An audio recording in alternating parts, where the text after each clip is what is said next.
ఇలా కాదు ఇలా ఉంటాను, నేను ఇలా కాదు ఇలా బ్రతుకుతాను, నా జీవితాన్ని ఇలా నడిపించుకుంటాను ఒక నిర్ణయం చేసుకుంటే దేవుడు అంటున్నాడు, అప్పుడు నేను నిన్ను ఆశీర్వదిస్తాను.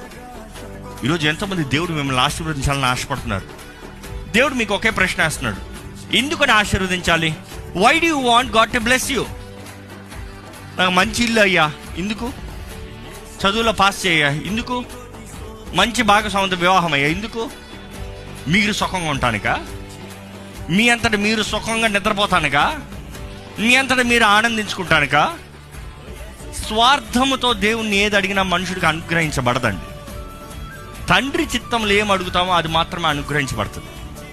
మీరు నా నామంలో తండ్రిని ఏం అడుగుతారో మీకు అనుగ్రహించబడుతుంది. అదే సమయంలో మీరు అడిగేది తండ్రి చిత్తంలో అడగాలి. తండ్రి చిత్తం.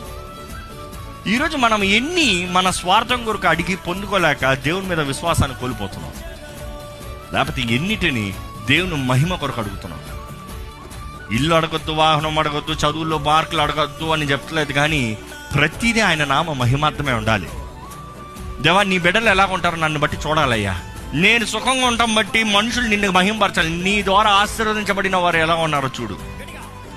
అంతేగాని నేనేంటో మనుషులు చూడాలి, నేనేంటో మనుషులు తెలుసుకోవాలి, నేనెంత గొప్పనో వారు తెలుసుకోవాలి, దట్ ఈస్ నాట్ రైట్.